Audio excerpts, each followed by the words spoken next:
Hello out there, my fellow compatriots. It's another Wednesday night, and here I am with that which you await me to bring to you, News Extra. Today, as usual, it's a loaded package. Let me just give you a few teasers. We have a fallout from the African Union meeting where Nigeria got a special award for the fight against corruption. And back home, government moves to strengthen the fight. We have a couple of stories on crime and crime fighting. The National Assembly is back on the beat after the Salah break, and we shall be telling you how busy they have been. There is another issue trending about the executive and legislative relationship. We have something on that. This, plus stories on politics, national unity, environment, business, sports, and the foreign scene. So, as usual, sit back and just lend me your ears while the correspondents and I do all the talking. Welcome to News Extra. I am yours, Fatima Abbas Hassan. Now, those who think the Buhari government is paying lip service to the fight against corruption should listen to this. The African Union Advisory Board on Corruption has noticed the president's genuineness and unanimously adopted him to play a leading role in efforts to rid Africa of corruption. Correspondent Gabriel Odu sought the views of some personalities on this recognition and appointment against the backdrop of Nigeria's anti-corruption fight. It is estimated that about $50 to $60 billion leave the shores of Nigeria as illicit financial flows annually. This has not only stunted development, but has also dented the image of the country. It is on the strength of that the present administration vowed to fight corruption to a standstill. Any leader who shows seriousness, commitment, political will to fight it, despite entrenched opposition, the leader who decides that he will still go ahead and continue the fight at any cost must be recognized, and he has been recognized, and it's a credit to the country. Former Nigerian ambassador to Sudan, Suleiman Dahiru, says the assignment is a tall order for President Buhari. I feel if we want to succeed in checking the menace of corruption, not only in Nigeria, but all over the continent, there must be special courts designed to expeditiously try corruption cases. Article 22 of the African Union Convention on Preventing and Combating Corruption mandates the board to adopt measures and action by state parties to prevent, dictate, punish, and eradicate corruption in Africa. In Abuja, Gabriel Udu, NTA News. And to talk more on this, AU recognition is Professor Epiphany Azinge, former Director General, Nigerian Institute of Advanced Legal Studies. We're glad to have you with us. Thank you very much. Yeah, thank you. Now, here in Nigeria, some still think the government is struggling with the fight against corruption. Now, is this call by an organ of the African Union a passback on government efforts? Well, I see it basically as an endorsement, and a huge one for that matter, because it's not just fighting corruption, but the sustainability is something that is worthy of mention. So I believe that the African Union Advisory Board have obviously, over the period of 2 years, observed at close quarters how far we have been able to go through institutional mechanism and the capacity to galvanize the fight up to this point. And it does appear that to them, the only person who can lead the fight in a continental way is the president himself, President Muhammadu Buhari. And to that extent, I believe that the endorsement is worthy of commendation. And I believe it's something that clearly will lead Africa to a sustainable path of transformation, as the case may be in this regard. Now, how is it possible for Nigeria to lead the anti-corruption fight on the African continent as requested by the Advisory Board on Corruption? Well, Nigeria will lead this because we have in-depth knowledge and experience. We've been on this way for a very long time. We have laws we have guidelines, we have institutions that have been built over a period of time, and they have imbibed skills, knowledge that is requisite, and the experience they have garnered over a period of time is one that they can export to other African countries. So to that extent, there is no other country at this point in time that is better placed to lead the fight continentally more than Nigeria. That's leading by example. Precisely. That should be leading by example. And basically what they've said is that they acknowledge and applaud the inspirational leadership of Mr. President in this regard. And I believe that what it entails will be to engage in diplomatic initiatives that will take him all over Africa and set the standards, and also sensitize people sufficiently to realize that we have their consequences arising from corruption, and there's every need for everybody to rise to defeat corruption. And another issue that we should also have at the back of our mind is the correlationship between fighting corruption and good governance. And we know we have lack of good governance all over Africa, and this is the time to inject that morale and help to quench this unnecessary primordial acquisition that seems to characterize us as African people, so that people will now know that there is no need for dictatorship or sit-tightism that we witness all over Africa. There's every need for us to entrench anti-corruption measures, also to entrench the rule of law, enthrone good governance, and with that, make sure that, obviously, the whole essence of public service is to serve the people and not to cut away or trifle with the treasury of the people. If we're able to introduce this to other African countries, I believe that we'll be in the path of rectitude, and to a very large extent, all these handouts that we get from other quote-unquote developed countries will come to a stop. We have more than enough, if well developed, to take care of our continent. But the only thing is that, can we manage ourselves very well? I believe that that is all that the advisory board is saying, and I believe that Nigeria is better placed at this point in time to lead that fight. Thank you very much. Professor Epiphany Azinge, SAN, former Director General, Nigerian Institute of Advanced Legal Studies. Now, it's as if the African Union's move has galvanized the government back home, as the Federal Executive Council has approved a new guideline to enhance the fight against corruption.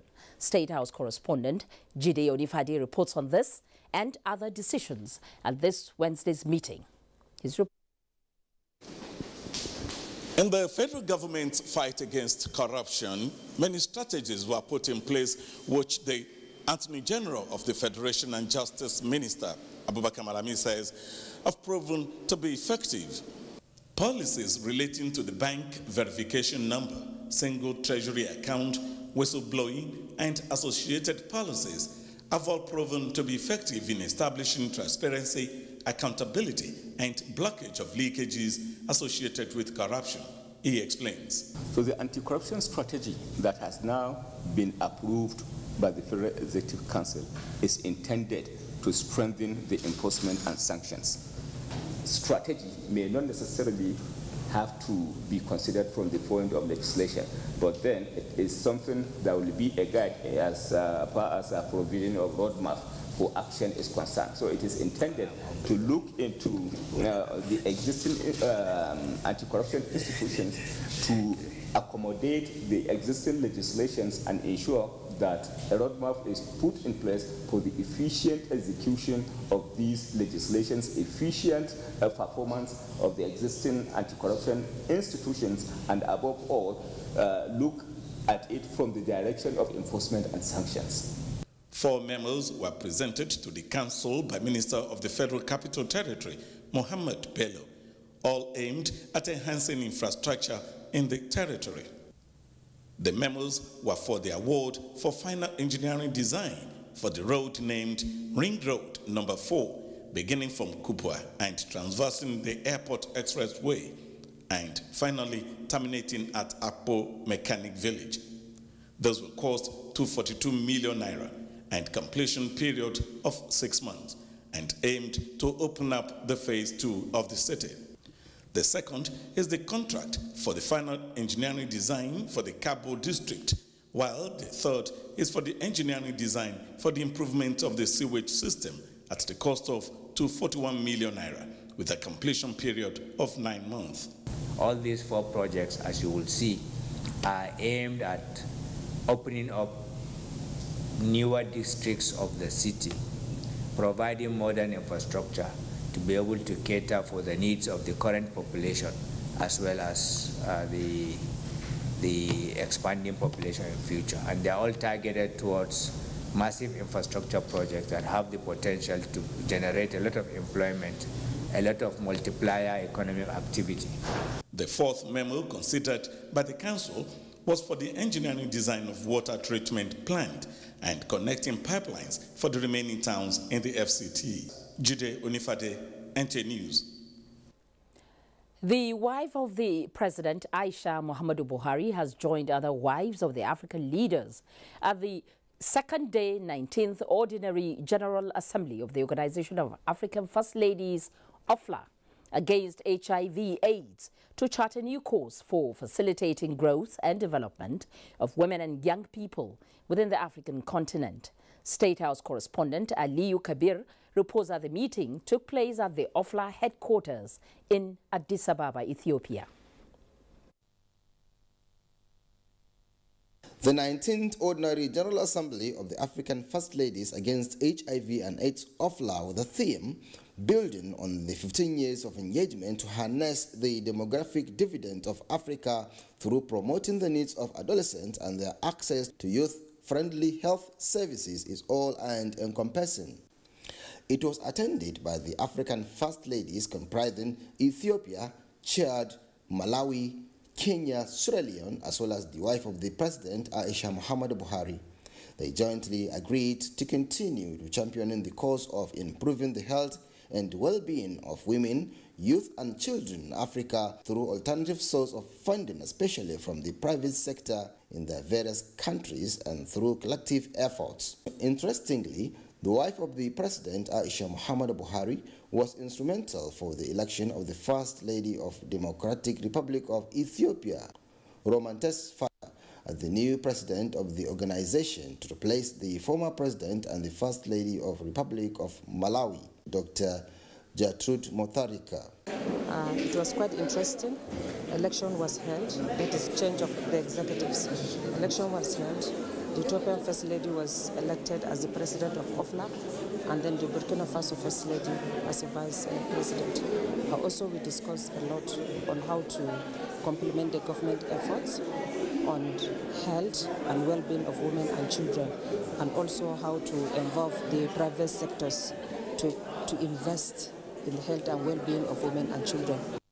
The wife of the governors who accompanied the wife of the president described the meeting as an eye-opener. I want to applaud the African First Ladies for their initiative in responding to situations in their various countries. They've gone beyond HIV and AIDS now.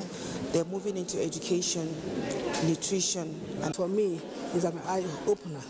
And I can best go home and make sure that my people, the good people of Imo State, actually benefit from all that I've heard, from this conference. With the convergence of the African First Ladies alongside the wife of the President of Nigeria, Aisha Muhammadu Buhari, it is optimistic that the deliberations of this conference will go a long way in promoting the health and other socio-economic status of young people and women within the continent of Africa. In Addis Ababa, Ethiopia, Aliyu Kabir, NTA News. Many thanks, Aliyu. And back home, the Senate has called on security agencies to submit a comprehensive plan of action to contain and ensure constant security of the University of Maiduguri. The call followed a motion moved by Senator Babakar Bashir Garbai on the urgent need to avoid imminent disruption of full activities and closure of the university. National Assembly correspondent Waziri Zayanu has the details. In the motion, which was co-sponsored by 45 other senators, Senator Babakar Bashir Garbai lamented the disturbing trend of rising insecurity at the University of Maiduguri, which he described as the last institution standing within the Boko Haram-ravaged enclave. The current porous state of the security in the institution, coupled with the vast expanse of land it sits on, and the external conditions of security across the state, has worsened the situation and made these attacks more effective. Some senators called on the Minister of Education through the TED Fund to further embark on fencing the institution, as well as reassure the university community of adequate protection. That TED Fund set aside a special fund for the fencing of the remaining parts of the university that are now wide open. University of Maiduguri is exposed, it's on the outskirts of Maiduguri itself, and the borders are very, very porous, and the very need to construct a security barrier or fence around the university is very, very important. We must provide security at the University of Maiduguri. It is a symbol of our victory against Boko Haram, and we owe that to the students and children that go to University of Maiduguri for education. In the meantime, Senate President Bukola Saraki has sworn in Shuaib Isa Law of the People's Democratic Party as senator representing Taraba North. Isa Law took over from another PDP senator, Abubakar Alladi, who was sacked following a Supreme Court judgment. Outside plenary, the Southern Nigeria Senators Caucus has been reactivated with senators from that geopolitical zone as members regardless of political affiliation. Senator Hope Uzodinma was elected chairman of the caucus. This association is not only going to strengthen the unity of Nigeria, but will make development come at a very accelerated speed. From the National Assembly, Waziri Zayano, NTA News. And in Faragun State, the governor, Ibikole Amosun, says the state government is battle ready to repel infiltration by any criminal group to the state or any other state in the southwest region. The governor was speaking after a security meeting with the heads of security agencies in the state in the wake of the speculation that members of the dreaded Badu cult group are now relocating to the state from Lagos. Leko Agbonde has the details. The governor had a closed-door meeting with the heads of security agencies comprising the Nigerian Army, Nigeria Police, Department of State Security, Nigerian Security and Civil Defense Corps, as well as the Federal Road Safety Corps and the Traffic Compliance and Enforcement Corps. The meeting was to enhance strategies towards ensuring security of lives and property. Governor Amosun says all the security agencies have continued to ensure synergy to dislodge any criminal group in the name of militancy, cultism, or any group whatsoever threatening the peace of the people in the state. Will not be a comfort zone for them. They should immediately just renounce these nonsense things that they are doing. All this untoward attitude, killing people in a dastardly form and manner. It's either they should just stop that, or they should prepare to go and jump into one lagoon, because there is nowhere that will harbor them. Neither Ogun State will harbor them, nor even Lagos, where they said they are running from, nor even Oyo, because there's no way. They cannot even get to Oyo State without passing through. So we will not allow them even passage.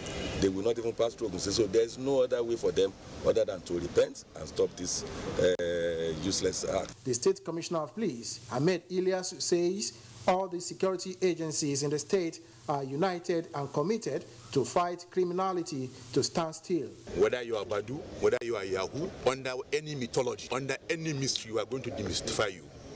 There is unison here. There is no place for any criminal come into this show to hibernate and incubate. They warned criminals to stay clear of the state and other states in the region. In Abeokuta, Lekon Agbonde, NTA News. Now, we have all agreed on the need for reforms in the nation's security sphere, especially the police. And the police are the first to admit this. It's heartwarming, therefore, to see police officers themselves, even if they are retired, rising to the challenge of suggesting the way forward. That is exactly what Solomon Arase, a retired Inspector General of Police, has done in his new book, Law on Prevention and Detection of Crimes by the Police in Nigeria. Edina Justice says the book is another wake-up call for Nigerians to do more for the growth and development of the country. This book presentation almost turned out to be an avenue for the meeting of old-time friends. From the special advisor to the acting president on political affairs, Senator Babafemi Ojudu, who delivered the acting president's message to that of the former governor of Cross River State, Donald Duke, and the governor of Edo State, Godwin Obaseki. They all agreed that it was time the country restructure policing laws, policies, and regulatory functions to meet current needs and modern-day global trends. There is no way we can continue with the way we are policing now. And he is looking very carefully at the issue of community policing. Smart policing, as stated earlier, may stem the divide. We cannot run away from rethinking policing in Nigeria.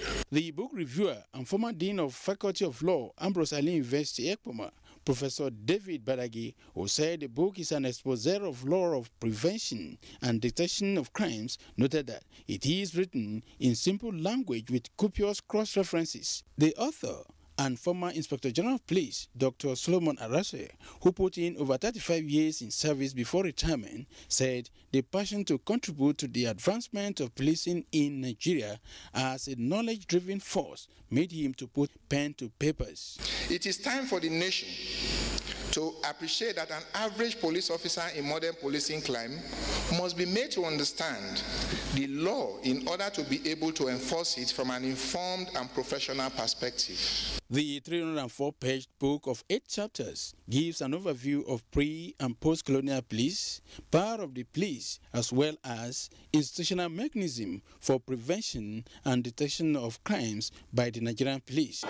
The author says the proceeds from this launch will be extended as scholarship to the children of the rank and file officers of the Nigerian police force. Edina Justice, NTA News. Some ex-agitators or beneficiaries of the amnesty program in the Niger Delta have expressed implicit confidence in the federal government to provide meaningful development and lasting peace in the region through sustenance of the amnesty program. In view of this, Austin Ademolu examines the challenges and how the presidential amnesty program has shaped lives of the beneficiaries. That was the moment the repentant agitators surrendered their arms as they embraced the amnesty program. Niger Delta ex-agitators! Today, these are some of the beneficiaries of Phase 2 and 3 of the presidential amnesty program, in solidarity with the federal government for continuing with the program. Some of our boys have traveled to abroad. They are pilots, engineers. So we are still begging the federal government that should not turn their back on us because we are ready to embrace peace.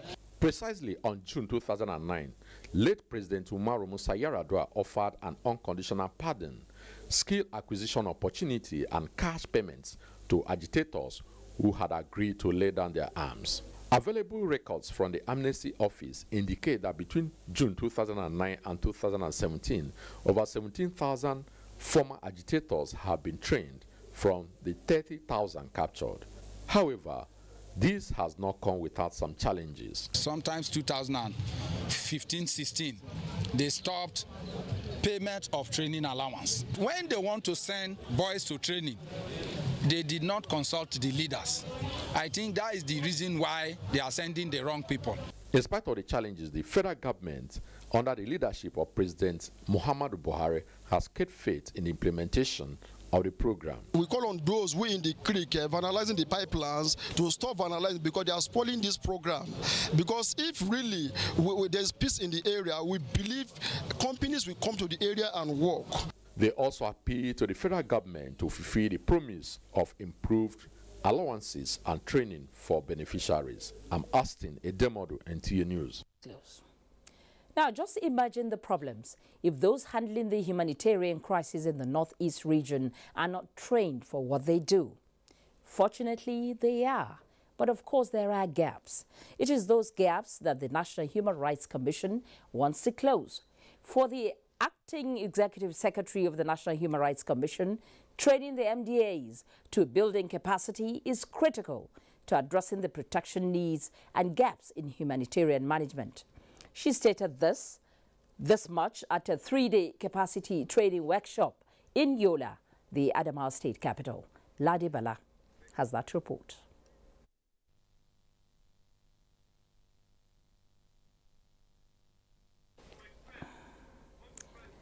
Well, Well, I guess that story is still being put together, and we'll get to it in the course of this program. Moving on, the House of Representatives is considering a bill that seeks to amend the National Emergency Management Agency NEMA Act. The bill, which has been passed for second reading, seeks to include local government chairmen in the state committees of the agency. National Assembly correspondent Ignatius Nkwo has that report. One of the criticisms against the operations of the National Emergency Management Agency, NEMA, is that the local communities are detached from the administration of the agency. The fact that most of the incidences under the purview of NEMA happens in the rural areas becomes a source of concern for members of the House of Representatives, who argued that the local government should be part of the state committee of NEMA. The bill, sponsored by Representative Joseph Ejonwole, seeks to address that. Our own prayer is that they should be included so that we can avoid these diversions of relief materials from the NEMA. And you need this kind of committee to even take a proactive actions even before the federal government comes into intervention.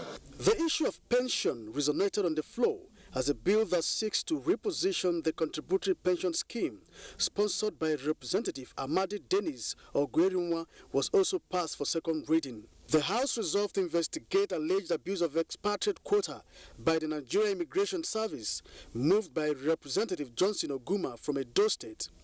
While the motion on the need for Ethiopian Airlines to pay compensation to over 1,000 pilgrims who were stranded in Jeddah, Saudi Arabia by the airline operators was adopted, moved by Representative Zakari Muhammad.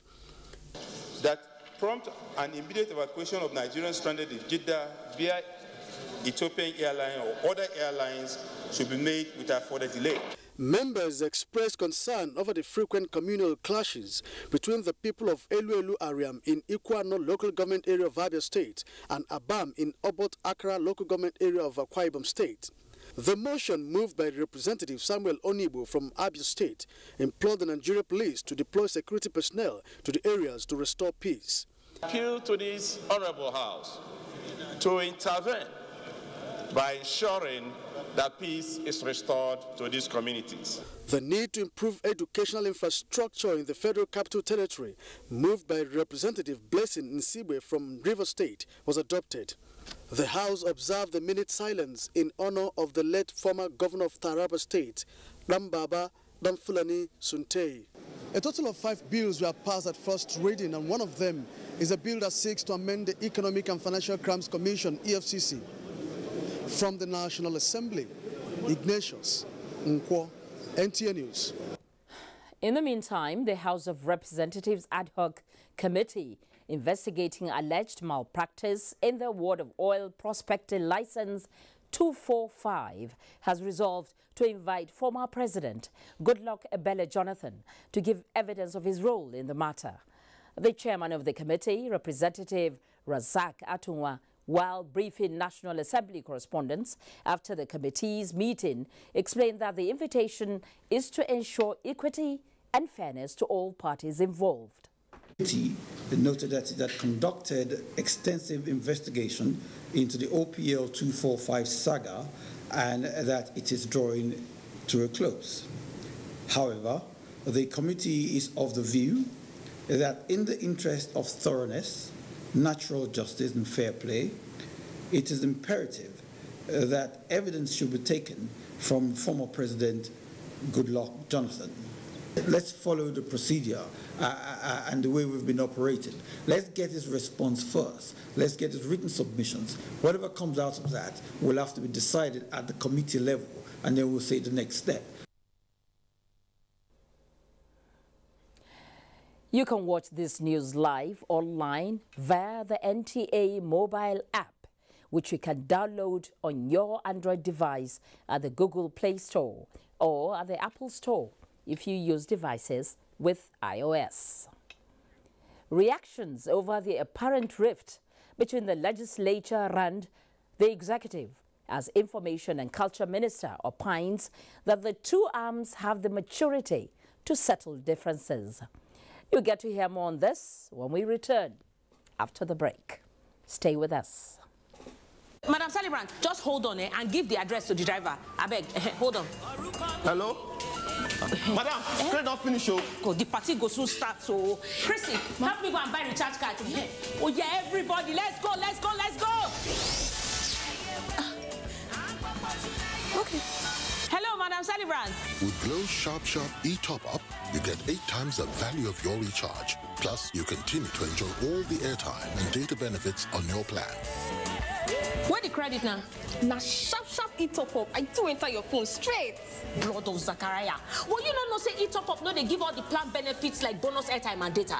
Now, e-top-up, they give you all the better plan benefits, plus more. Christy. Don't worry, I will put smart in on top of your money later. I be the wonder when that you face when we do money sharp like e-top-up. Very good. You like money. The largest data network, Glow, grandmasters of data.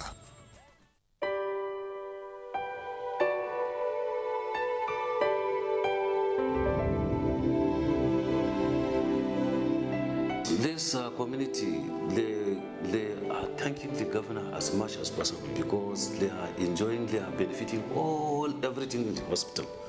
So they are very happy actually.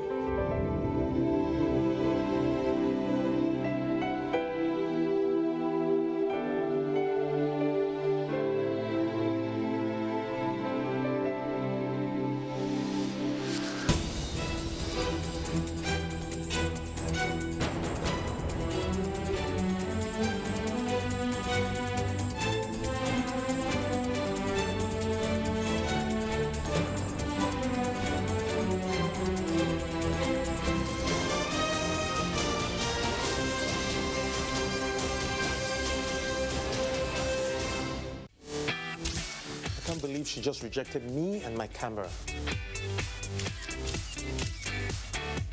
She rejected my lights. How can she not want makeup?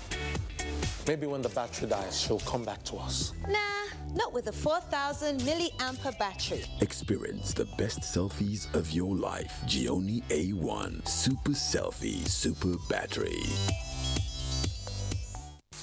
There is a reason Africa is called the new frontier. What was once potential is now an opportunity ready to be seized. Once revered for our resources, today's wealth is in our people. People who build the cities that shape the future. People who know an idea in one place means business in another. A generation for whom technology means there are no borders, no boundaries.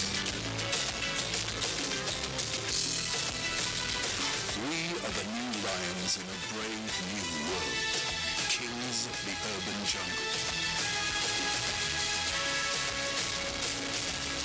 And there's a bank that puts the world in our pocket and the future in our hands.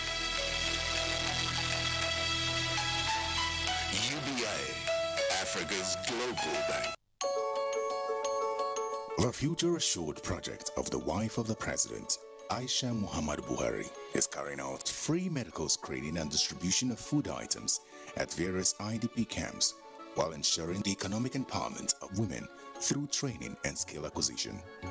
In recognition of her efforts, wives of governors have lent their voices and support. In Kogi State, we feel the impact of Future Assured, especially in women and children. The Future Assured program of Mrs. Aisha Muhammad Buhari, the wife of the president, has been very assuring and still reassuring in Sokoto State. It has impacted positively in the areas of humanity, especially women and children. Supports the Future Assured initiative. Email programs@futureassured.org.ng. Future Assured, promoting and protecting the lives of Nigerian women and children.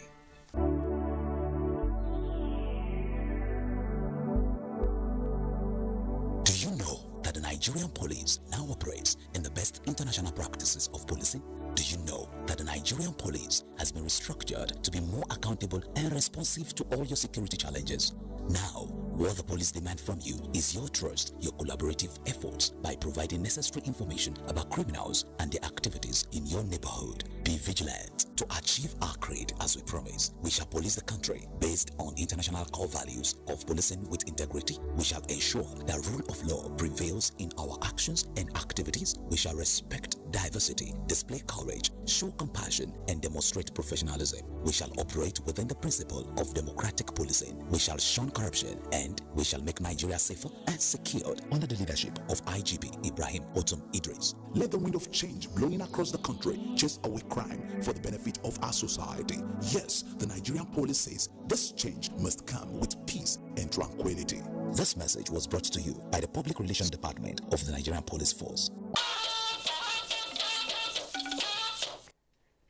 You're welcome back. We are glad to have you with us again on News Extra tonight. Now, we begin with the executive-legislative relationship.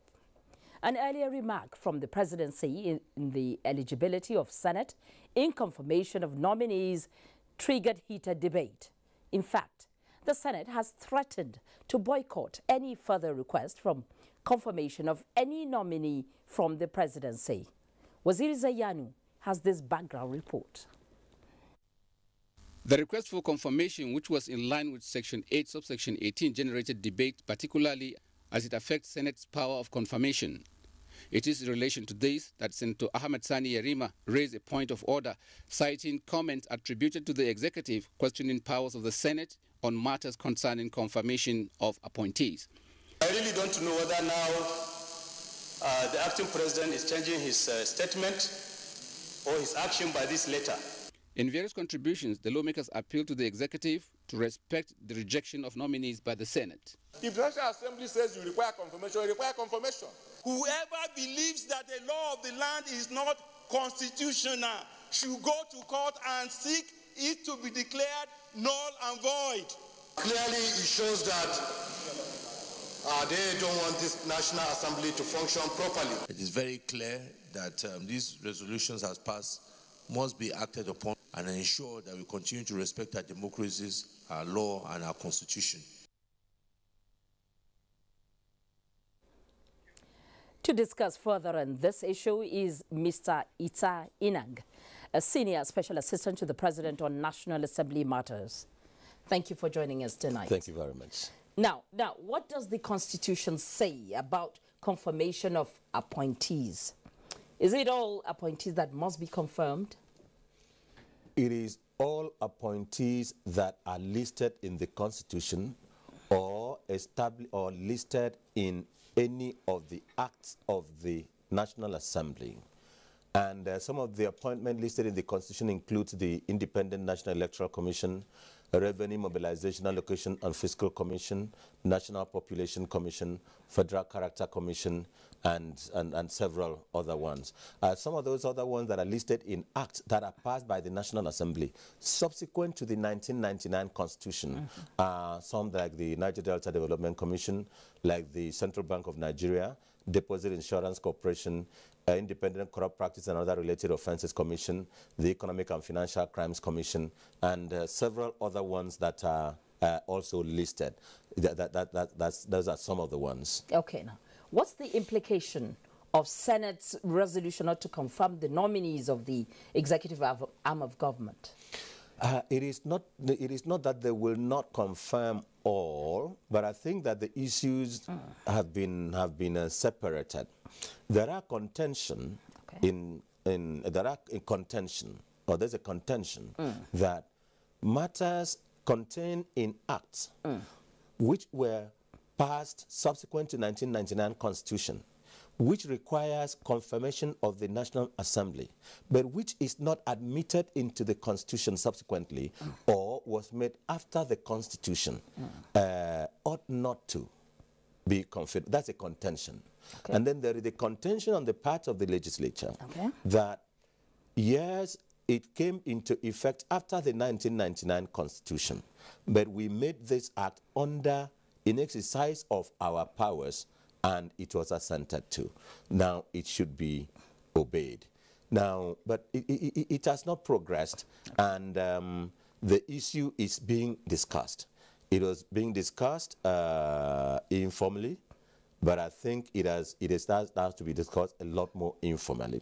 But I want to assure Nigerians that there is nothing to be afraid of. The legislature is exercising the powers the powers to protect itself, and the executive and the legislature are both talking about powers under the Constitution. Okay. You are exceeding your authority, or even your authority to make laws, authorities to seek to implement laws which were made, but which may be ultra vires the powers of the National Assembly. But I want to assure you and to assure Nigerians that there is ongoing rapprochement. In a matter of hours, a few of this will be sorted out, because we are conscious that the executive and the legislature does not have a lot of time, because we are expecting very serious matters to be laid before the National Assembly. We had an agreement, or there were a discussion and understanding that the environment request will be requested by the executive, and there are some of these appointments are very necessary to be confirmed before so that the people can go and work, like the Electricity Regulatory Commission, like the Central Bank Board. Most of these boards cannot function. They can't take many things unless they are confirmed. And we are conscious that the legislature has only 3 weeks to sit before they proceed on the normal annual legislative vacation, which is traditionally 8 weeks. That is traditionally 8 weeks. And so we just have between now and the end of July. So that makes it extremely necessary, and we're working to make sure that the issues are resolved amicably. And like the Federal Executive Council said, and like the Honorable Minister of Information said, we have machinery to resolve this, and all is one party and one people. No, but if there are issues in contention, yes, who does the clarification? Well, ordinarily, yes, we will not want to go too far to do the clarification. The Senate President, the acting president are always together. Okay. The principal officers of the National Assembly are always together. The Senate President, Speaker are always with the acting president and with the ministers. So this mechanism will be used in resolving it like a family matter. But ordinarily, we had experienced this situation, and which was anticipated since 2002. That is why the National Assembly made the Supreme Court Additional Jurisdiction Act, which says that if there is a dispute of this nature, you do not need to go through the High Court or Federal High Court or State High Court or High Court of the Federal Capital Territory. You can invoke the jurisdiction of the Supreme Court in its original jurisdiction, filing a case straight either by the executive or the legislature to say, this is the issue in contention. Answer this question for us so that it can be clarified once and for all. And I pray that Nigerians, that even if it gets to this stage, which I'm not praying it will get to, but no side should be afraid of, because it is only when these precedents are laid that further actions can be arrested or further actions can be delimited. And if it happens, which I'm not sure, I don't want to, I'm praying that if it happens, Nigerians should not take that there is a dispute. Because that is why there are 3 arms of government. The executive is to execute, the legislature is to make laws, the executive is to interpret laws. Yes. So we're looking forward really to the resolution of this impasse. I want to say that it is not an impasse. It is just legislative activism, legislative executive activism. Each side is doing its work. And today, the National Assembly considered many matters from the executive. So they have not simply stopped considering matters, and they are very responsive, and the executive is also doing its work, and they're all working together for Nigeria.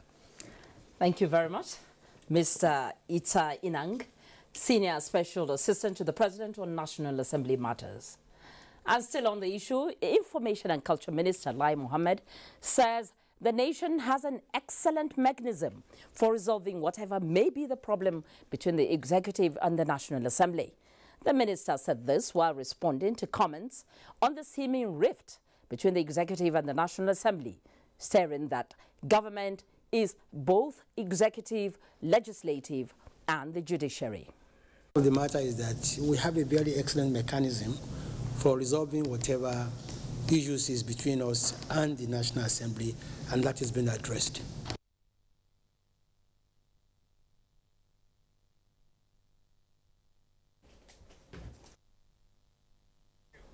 Information and Culture Minister Lai Mohammed. Now, another division is rearing its head again in the crisis-ridden People's Democratic Party, the PDP, as the Senator Ali Modu Sharif leadership disowned any action from a group called Former Ministers Forum of the PDP. Political correspondent Abdullahi Garba Brinikudu has the details of that report.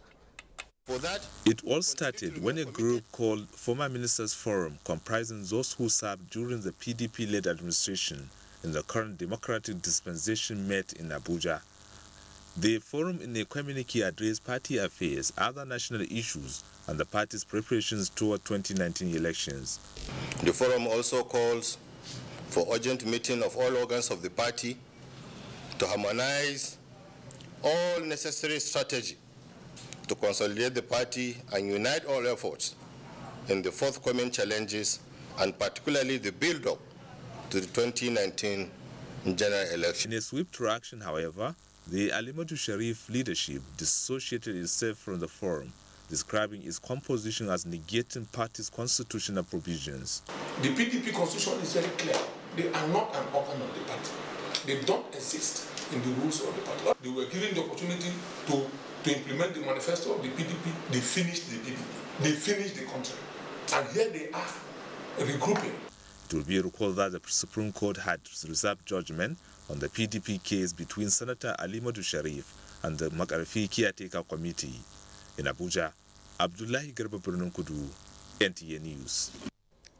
The key to achieving a corrupt-free society depends on the citizens living within the confines of the laws governing the society.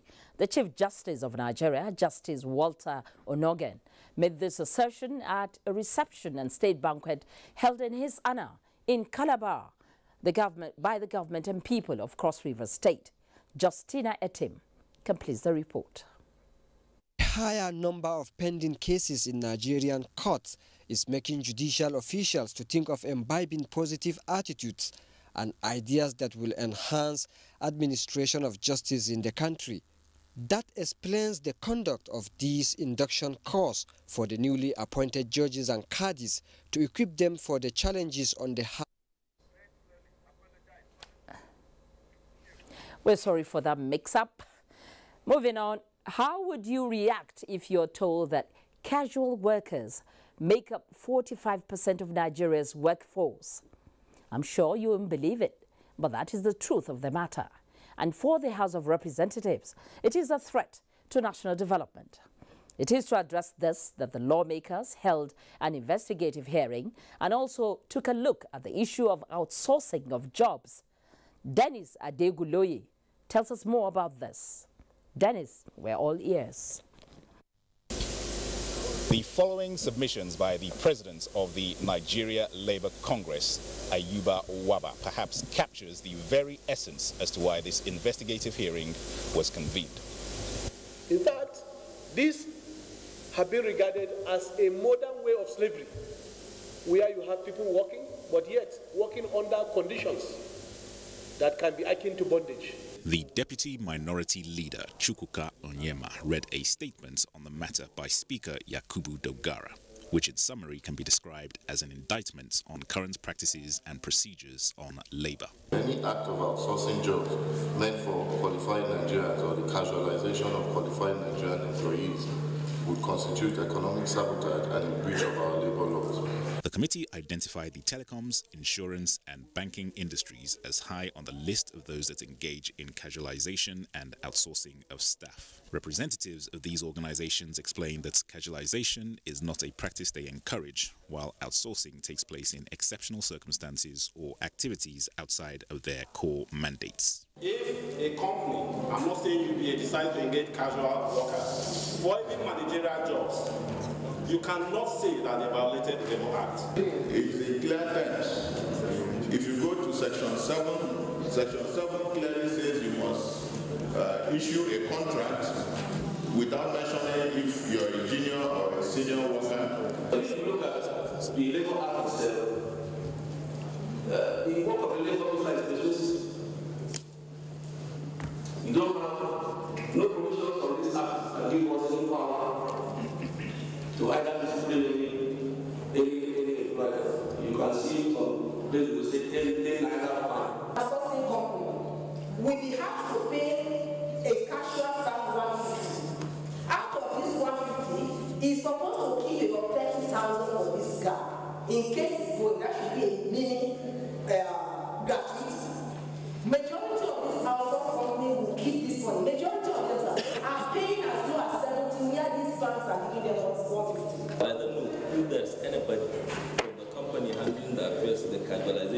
staff in this very National Assembly, because I'm sure the cleaning and other services of National Assembly is handled by a company. The banks here are not telling us the truth. Can the banks tell me that tellers are non-core services? The committee, as part of its oversight, will delve into the intricacies of outsourcing, which it believes is more than meets the eye. From the National Assembly, Dennis at Digunloye, NTA News. In furtherance of the federal government's effort to ensure the digitization of television signals in Nigeria, Ilorin, the Kwara State capital, is set to join other states of the federation who have switched over. Adebola Brooksland Sunday reports that necessary equipment have been installed while the signal output has been tested. 2016, Abuja, the Federal Capital Territory, joined Jos Plateau State to switch over to digital broadcasting. And ahead of the digital switch over in Ilorin, it is the liquid-cooled version that was installed by Integrated Television Services, the major national signal distributor. And following some rumors on the quality of infrastructure in the center for the switch over, members of the House had a committee on digital switch over took a tour of the site to ascertain the level of preparedness of ITS. Members of the committee were received by a high-powered delegation led by the Executive Director Engineering of the NTA, Moses Okpanachi. Members of the committee watched the digital signal while listening to explanation by engineers, after which they were conducted round the installed equipment. A member of the committee, Chris Azubogu, spoke with newsmen on behalf of others. We came to do fact-finding, the experience that ITNs have acquired over the years, because their parent company, NTA, has done quite a lot. So I think they are well and ready to hit the ground. We are ready to switch on in Ilorin, to switch on in Osogbo, and as well in Enugu. Anytime the people who have the date say switch on, we want digital signals, yeah, we are ready. These are top-grade American signal processing systems that have been proven worldwide. So we are very ready.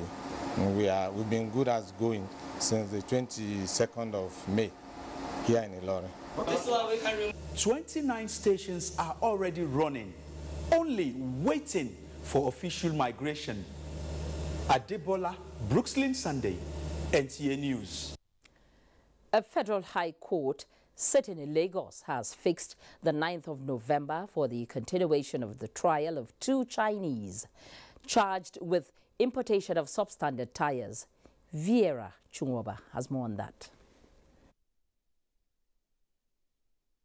The 2 Chinese, Shan 36 and Yor 22, are charged alongside a Nigerian, Chinedu Madubike, and 2 companies, Sino Nigeria Export and Import Limited and Nedeka International Limited.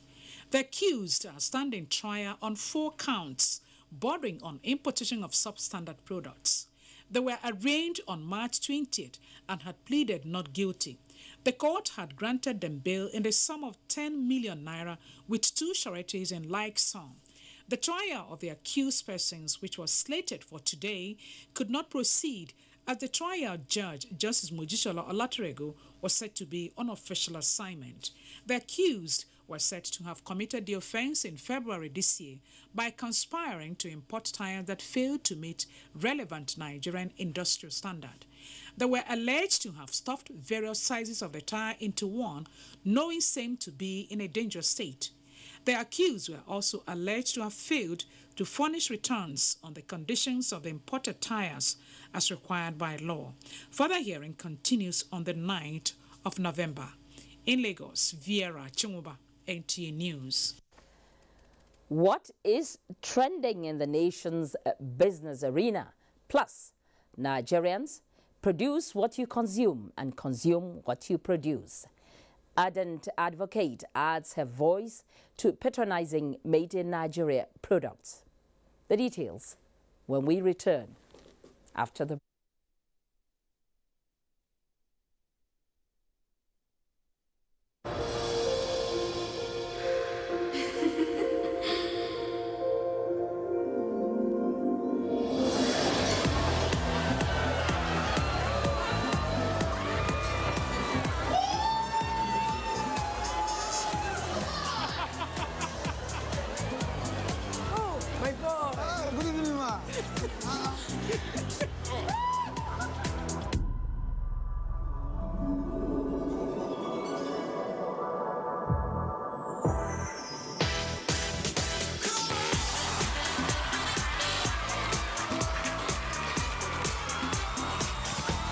Some reunions are worth waiting for. Reconnect your old SIM and we'll give you 6,000 Naira airtime. Also enjoy 8 times bonus on every e-top-up recharge.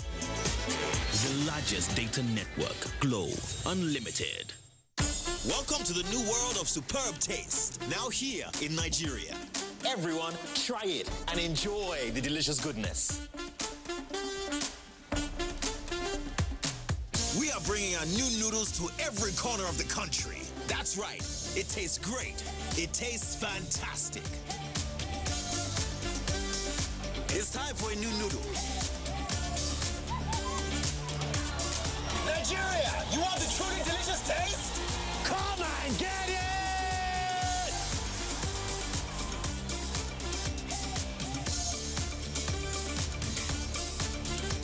Be supreme, Nigeria. Do you know the 125? You know the 125? Do you know the 125? Oh, so you don't know the 125?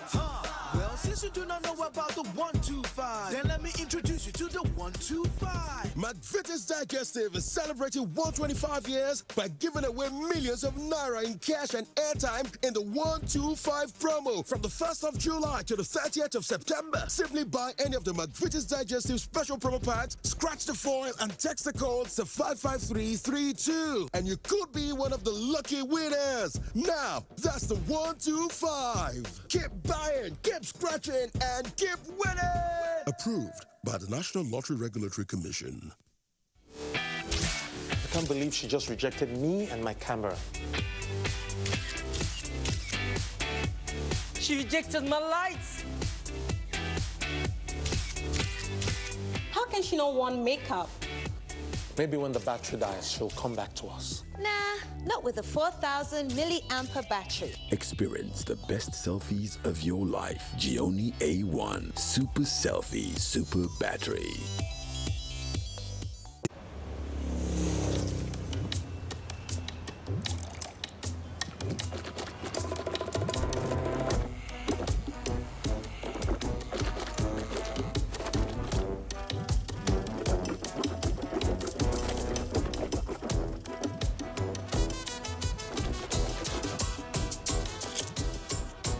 Chewing gum neutralizes bad odor. It doesn't just disguise them, it gives you real minty breath.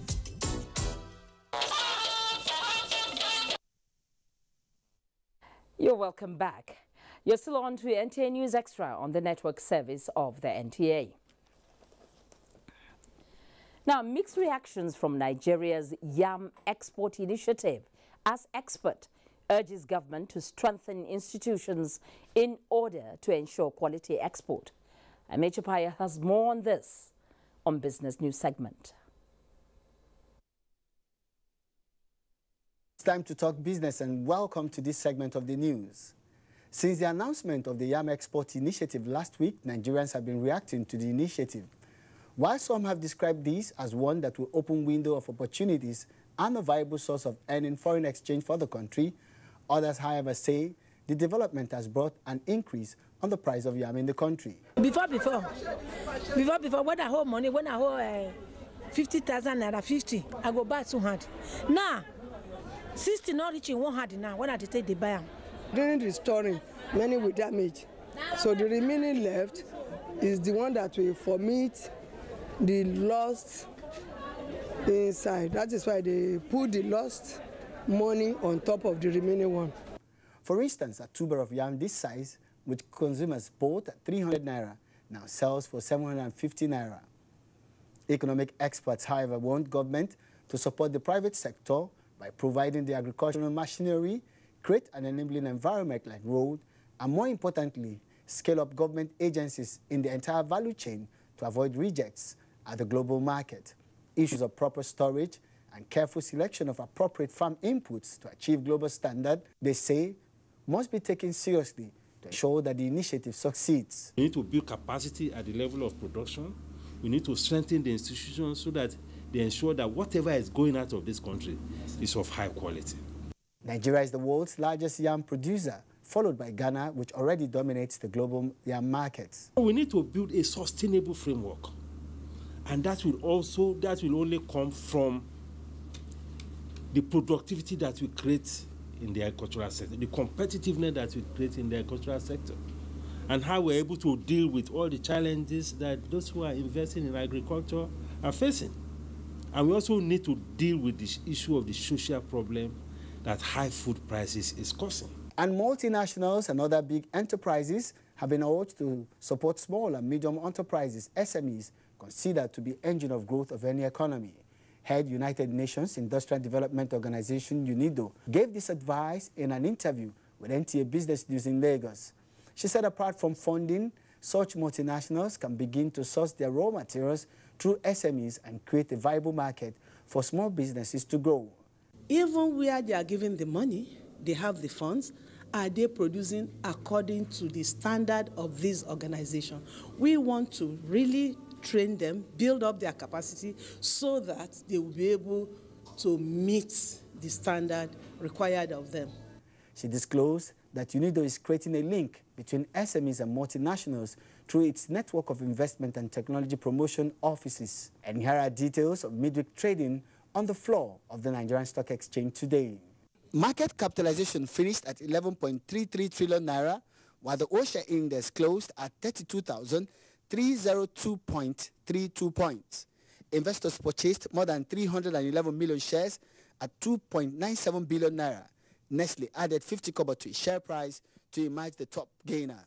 Flour Mills' share price dropped by 2.49 naira to be ahead in the losers category. And stock market report concludes business news. News Extra continues from Abuja. Please stay tuned. Thank you, Amechi. Now, making maximum profit is the goal of every business endeavor. But if your business is service-oriented, you need public patronage. A sick population would not be useful to you unless yours is a hospital. For the Abuja Electricity Distribution Company, however, doing business with healthy partners will flourish the partnership. That's why the AEDC has taken the interest of its bidder customers into consideration. Mie Ogidi tells us now. We're also interested in knowing the present state of the 120,000 yearly metering plan of the country. Bida in Niger State is a fast-growing city and falls within the business district of the Abuja Electricity Distribution Company, AEDC. This astronomical growth in population and size come with the burden of inadequate health facilities. The visit by the AEDC is therefore to equip some of the primary health centers with pharmaceuticals through the Emirate Council to address emergencies arising from child delivery as well as ailments such as malaria and typhoid. This is one of the areas where we can make some support. If they're not healthy, we wouldn't enjoy their customer. We have distributed exercise books in schools here in Bida, but we want to do more. Besides the donations, the Abuja Electricity Distribution Company is also holding meetings with the Bida Emirate Council on how their facilities in the domain can be protected to serve them better. The situation we find ourselves now is not didn't happen by this organization. It happened by people now handling this, and they took out of years back of shortcomings, challenges, and obstacles. So now the organization has come in with the hope that whatever went wrong will be put right, and inshallah. After meeting the Emirate Council, the management team of the AEDC also interacted with the customers for both parties to honor the terms of the business contract. Bulk prepaid meters, so that they can be ready to monitor their usage and also ensure that their collection is improved. Thank you very much. Meanwhile, in Abuja, the AEDC signed a memorandum of understanding with ZTE to supply 30,000 prepaid meters, bringing the total to 120,000 meters as promised every year. In the eyes of the customers, they are not going to see a break in meter installation. It's a pity if some of the customers will resort to bypassing the meters, because doing so is double tragedy for us. It means we'll have wasted the investment and then incur losses, which will now derail our programs to accelerate transformation. The installation of the meters can only be carried out in enumerated areas. Mie Ogidi, NTA News. Now, challenges confronting students' industrial work experience scheme, CWES, dominated discussions at the stakeholders meeting in Abuja on the best way to prepare students for the world of work. CWES coordinating agency, the Industrial Training Fund, says the astronomical increase in students' enrollment is affecting placement opportunities, which must be addressed to keep the laudable scheme. Correspondent Emmanuel Ayimiro has that report. When the tripartite program of CWES involving the students, tertiary institutions and employers of labor started in 1973, only 11 institutions with 784 students were enrolled. But today, over 290 institutions with millions of students are involved in the scheme, making students to be competing for inadequate resources to meet the objectives of CWES. The budgetary provision for the Students' Industrial Work Experience Scheme per annum is about 2.7 billion. What is appropriated usually every year is less than $1 billion, leaving a backlog. For CWES to succeed now, as it's been done in some developed countries, from what we have seen, there's a need for collaboration amongst all the stakeholders, like he has said. And the stakeholders include the industries, the community itself, which people are not talking about, the institutions, the ITF, the regulatory bodies, and so on, the legislators. Because we have come to a stage where it's difficult to manage. The number of pupils that want to go for CWES is so high. Minister of State for Trade and Industry, in a message to stakeholders, enjoined them to be open in their contributions in providing a lasting solution to factors militating against the sustenance of CWES programs. What we are doing today is to look at the policy. What has gone wrong with it? Is it in the implementation? Is it in the funding? Is it in the management? Or is it even in the conceptualization? Maybe the students themselves don't even understand what it is all about. The Industrial Training Fund and other tertiary institutions are expected to come up with a communique to be presented to the government for implementation of CWES programs. In Abuja, Emmanuel Ayimiro, NTA News. The Nigerian National Petroleum Corporation, NNPC, and Shell, Nigeria Exploration Company, are taking corporate social responsibility to areas outside the Niger Delta for all parts of the country to benefit from their services. To this end, a two-day comprehensive community health outreach is on at Gidamongoro community in the Federal Capital Territory. Kulle Adeyeye has that report. It was the turn of Gidan Mangoro community in Karushi area of the Federal Capital Territory to benefit from the Shell NNPC Comprehensive Health Outreach. Al-Heri Kure, like hundreds of other inhabitants, benefited from the program which offered health care services in dentistry, cancer screening, HIV test and counseling, as well as general consultancy. This occasion where they bring, I never see any organized like this. What this Shell did to us, so we really appreciate. May God bless them, may God bless all the workers and we that we came to collect the medicine. I thank Shell today for taking care of my children, because these my two children, they are very, very sick. But today, I am happy that they have given them drugs. Dr. Akin Fajola of the Shell Nigeria Exploration Development Company says the decision to take such services across the Niger is to assist areas that lack good health care as part of social corporate responsibilities. We've been doing it in 2005 in the Niger Delta. Late last year we went to Lagos, so we touched over 6,000 people.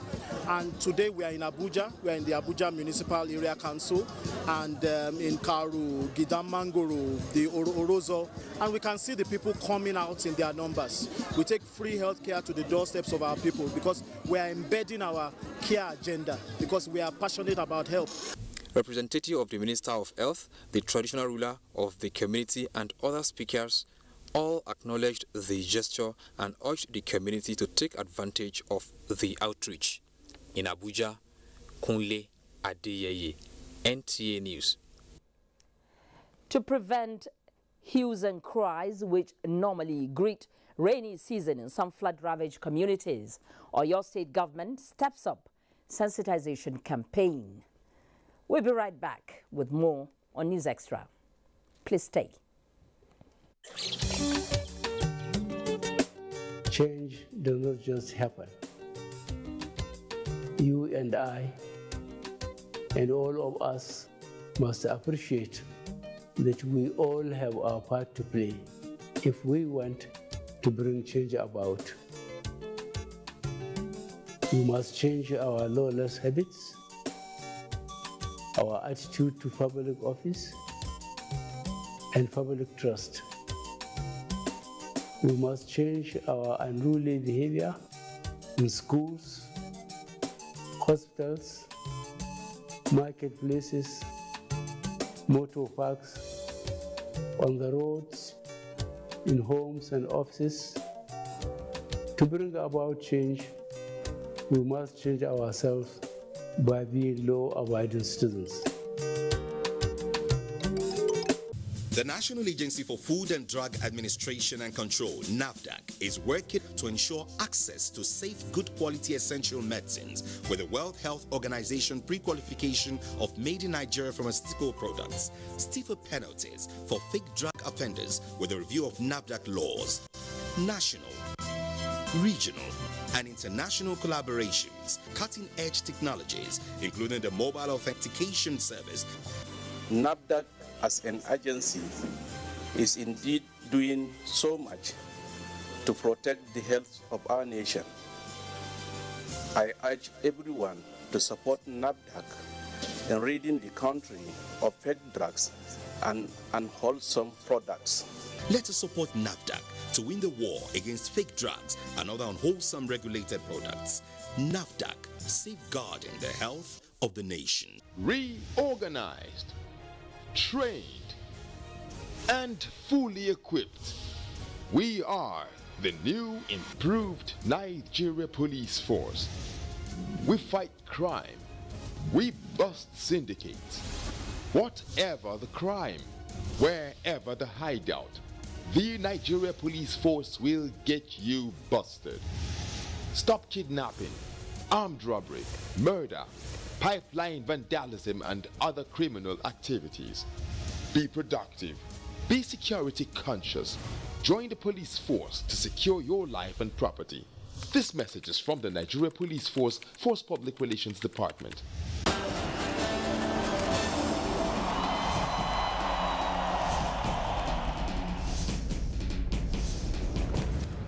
Issues in the sports sector remain one of the most debated among Nigerians due to the passion, followership, government involvement, impact on Nigeria's external image and our national life in the sports parliament. The NTA offers Nigerians deep views on issues with experts in the sports sector, offering in-depth analysis, hindsight, insight and foresight towards elevating Nigerian sports to the zenith on the floor of the sports parliament. So many things have been wrong in sports. We've been talking around it. We need performance expertise, and you can only get some of this where you have world-class facilities. How can sports deliver return of investment to attract the kind of money required to take it to the next level? We cannot interfere in the internal affairs of even the federations that belongs to us. Sports Parliament, a unique platform for sports discussions, showing live on the NTA, Thursdays at 11 p.m. Keep a date with the parliamentarians. The eyes have it.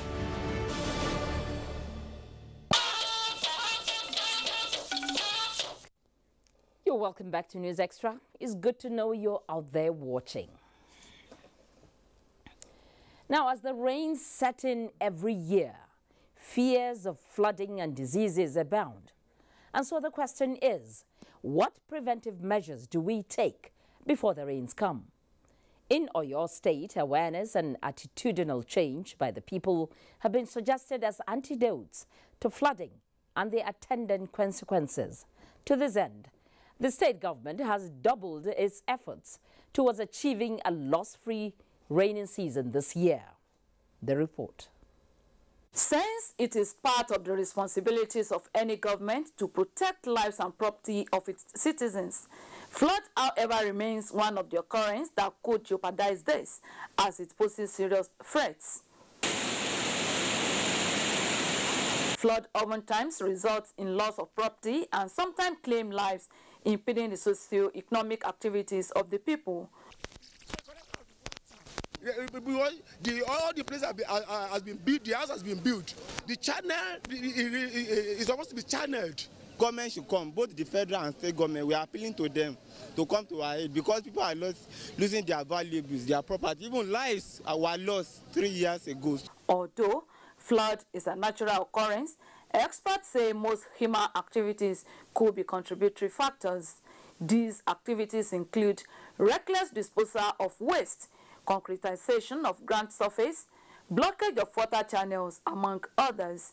We've been sensitizing our people not to drop their refuse on waterways and to avoid building very close to the river bank. In Oyo State, the August 26, 2011 flood experience and the June 20, 2017 flooding in Ibadan are fresh in the minds of the people. Recent rainfall pattern in the state and its consequences on some residents are enough signals that a lot still have to be done in the area of flood management. I think it's principally the attitude of people. Another thing is that we have identified some big rivers that need their bridges to be expanded. And I want to say we have that 14 of them. The dredging of this river in Okaju area of Ibadan is just one of the numerous efforts of the state government across the state to control flood, despite the attitude of people towards refuse disposal. In Ibadan, Oyeyinka Folaranmi, NTA News. The air power and professionalism of the Nigerian Air Force in degrading Boko Haram terrorists in the northeast has again recorded success, as it has destroyed a suspected building, likely to be a budding command and control facility of Boko Haram in Sambisa Forest. A statement by the Director of Public Relations and Information, Air Commodore Olatokunbo Adesanya, indicates that the Nigerian Air Force component of Operation Lafia Dole conducted an intelligence surveillance and reconnaissance mission of the Sambisa general area, where a gradual convergence of Boko Haram terrorists were noticed at some buildings in Alaganu Camp 1. A confirmatory intelligence surveillance and reconnaissance was conducted before 2 Alpha jets and an F-79 aircraft were deployed for air interdiction strikes on the building in succession. Subsequent battle damage assessment revealed that the structures with the solar panels and other adjoining Boko Haram terrorist structures were damaged. Now, news from the foreign scene and a bit on the sports world after the break. Stay with us. My name is Hadiza Mohammed from Bauchi. I'm one of the beneficiaries of N-Power program. Yes, I graduated since 2010. The little money I got from my NYSC, I decided to start something with it. That is, I started selling firewood and recharge cards to take my family, my aged parents and my siblings to school. I was possessed to one village, you understand? You know, I'm a degree holder, so I don't have much experience in teaching. So I have to, when I look at the children, I say, look, I have to do this thing. Even those that have experience, they are not better than I do. You know, the children are willing to come to school, but there are no teachers in that village. So I said, Kai, let me help these children. I'm also a graduate. Let me help them. Let them know how to read and write. Let them know how to read and write just the way I am. Let me try my best and see that they have gained something too, through me. We pray that Almighty Allah should give the president sound health.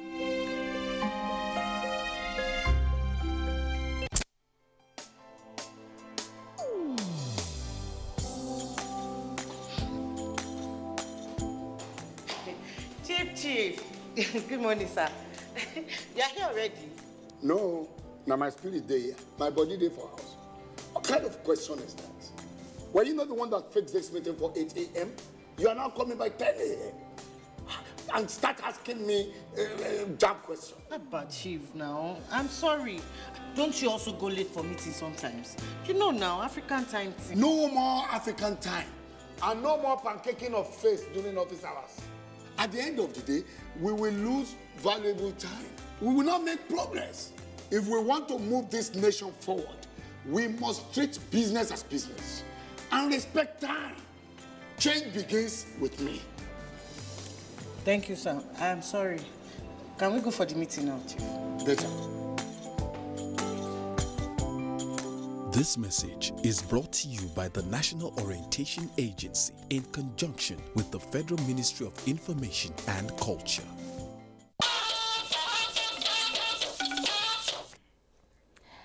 You're welcome back.